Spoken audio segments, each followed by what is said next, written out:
Malky, it's quite remarkable how this league's panned out this season. Sunday, who knows what will happen? How do you prepare for a game in the knowledge that if you win it, you may win the league, but you might not win the league? I think it's a unique situation. Probably similar to Big Parliament, Big Alec McLeish, who I've been speaking to over the last few days about it. When they were going to win that. I think it was 2003, wasn't it? 2003, something. So about 20 years ago. So yeah, but I think Alec's advice to me was just to do what we've been doing, just to keep a level head on things and just deal with each game in isolation. Do the same as we always do. We're planning, our preparation is good. First and foremost, we need to win the game, that's been our mantra all season. To do that, and then obviously we'll need to have an eye or an ear on, how many goals do we need, or possibly, that's the kind of the way it's going to pan out. So you'll be keeping an ear on or an eye on exactly what's happening elsewhere. I think so. I think that 10,000 plus crowd that we're going to get on Sunday will be vocal enough to let us know, sitting in the sidelines. Yeah, it's a great, what an opportunity. I was saying to the girls that it's unique in a sense that they've done a lot of hard work to get here. We've had to claw back 9 points to get ourselves back into this situation where we've got some form of control. We speak a lot about what can we control, and the only thing that we can control is planning and preparing properly as we've done, and going into this game with the absolute mindset that we're going to win the game. There's huge interest now in women's football, and events like Sunday can only increase the interest in it. Definitely, it's a great stage, and credit's got to go to not just Rangers Football Club and the team that we have here, but Celtic and Motherwell and Hearts and the rest of the teams that are in the league. Because I think it's definitely, and this has been my kind of third year coming to fruition there, that it's definitely grown. It's definitely got better. The product's got better on the park, and I think the split's been a fantastic idea to do this. Because it's really put a kind of it's put it on the map, and it's put an edge to the game. Have you talked through the different strategies you'll employ depending on what happens through the course of the afternoon? You mentioned you'll be keeping a crosser. Yeah. We've tried to just no putting it out to the girls as such, but we know that we need to win the game first and foremost. We know the style and the fashion that we're going to play in, but we may have to change that. If we're needing goals, we may have to do something tactically in the moment. So I think what we've decided as a staff, in speaking to Craig McPherson and Nicola Hardy and Alex, we're an analysis guy, is that we've got enough experience to try and manage that in the moment. And the players throughout this season have bought into everything that we've done. So they're ready to, should we change the shape or the personnel, then they're ready to do that. And prepared that there might come a stage where you have to gamble, you have to take risks. Yeah. That or we might be in a controlling situation, but saying, "No, we're happy with what we've got." We don't know. So it definitely adds a different flavour to it. You mentioned the crowd there. Is it over 10,000? You said you're expecting. Around about 10,000. I think we're touching 10,000 just now, and it's we've still got a couple of days to go. So the interest has been phenomenal.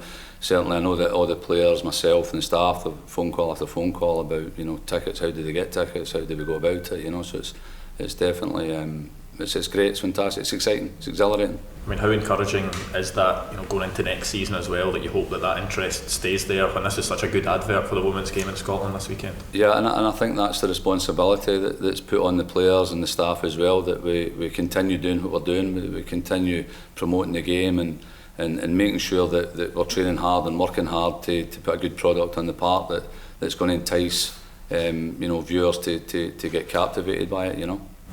Okay, in the 2 games this Sunday, do you expect all 3 or 4 teams, I should say, to play quite attacking football because it is such fine margins that separate you all at the minute? Yeah, I think so. I don't think. I think if you're cautious at all, you're going to struggle. So I think you've got to have a belief in what you're about. We pride ourselves and we're possession based. We want to keep the ball, and we want to get and access the kind of final third and then create chances for ourselves. But again, and it's something that it's still a work in progress for us, is that we must capitalise and convert those chances that we create. I think there was a start in the bus on the way back. You know, our analyst guy was saying that in the last 3 games we had something like 90 attempts at goal or something like that, which was mind blowing. You know, so yeah, I think the players have come on.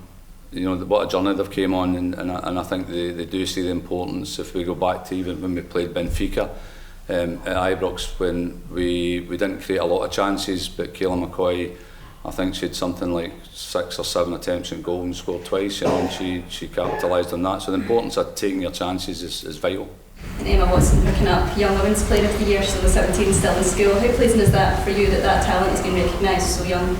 Yeah, at Rangers Football Club, it was, you know, when I took the job, it was about bringing in youth players and putting them in an environment with the experienced players and the thing just growing and them learning off each other. Really complimentary of our experienced players in the building just now, that when these young guys come in, I mean, we're sitting just now with Mia McCauley and Laura Berry on the bench now, that, you know, we've got to ask permission for the school to play them. But it's fantastic for these kids because they've got 2 arms and 2 legs like everybody else. The environment's great here, so it's great. They'll just flourish coming into this environment. So yeah, she's a really driven individual, Emma. Wants to go all the way to the top, and you know, who knows what her journey's going to end up. Malky, is there any team news ahead of Sunday? Is Emma, we know she was back in training after her operation on her wrist. Is she fit? Yeah, she's back. She's trained. So the great thing about this club in particular is that we're always player centric, and everything we do is about that individual. So that it was her, you know, her welfare was important. That we felt that she needed the operation, you know, before the end of the season, and she got it. The surgeons that we used were fantastic, and the staff behind the scenes have got her back, so she's back training. Yeah, she'll be available.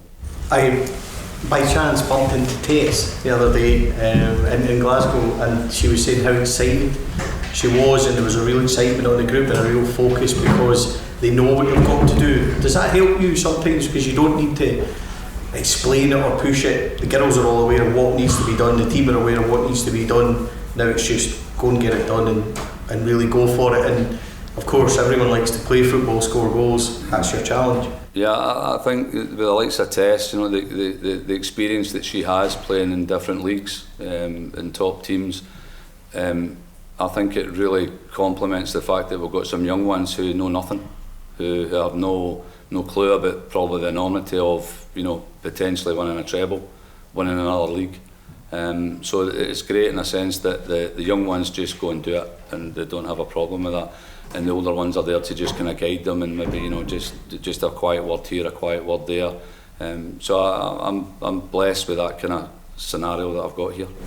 Malky, counterintuitively in that case, is there a sense that you might have to kind of calm the players down a little bit before they go out and make sure that they're going out with just the right amount of adrenaline, maybe rather than going out a little bit too charged up? Yeah, I think there's a happy medium there as you're speaking about. I'm of the opinion that, you know, the way that we do things, we start our week, our preparation for our week starts, and it kind of comes into that crescendo getting to the end of the week where they're ready, you know, they're ready to go.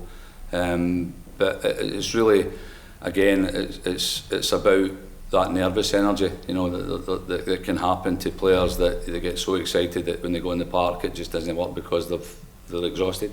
So the mental approach to it's massive, and you know, we've got wee things that we're doing with the guys all week to plan and prepare for not just this, to win this game and it's at the end of the season, but this kind of scenario that Big McLeish was in, Big Alec was in, you know. Malky, have you or will you show the girls Helicopter Sunday? I don't know. I think there's enough Rangers supporters in here that have been speaking about it all week, you know. But I was actually at an event there, you know, during, what was it, last week the celebration of that, you know, 2003 Helicopter Sunday, you know, and it was great to talk to Barry Ferguson and Craig Moores and Big Alec McLeish and stuff like that, and amazing that these guys had no thought other than just winning. And I think when you put it in isolation and just come back to, right, let's just win the game and let's win it as good as we can, as handsomely as we can, then I think that's the approach.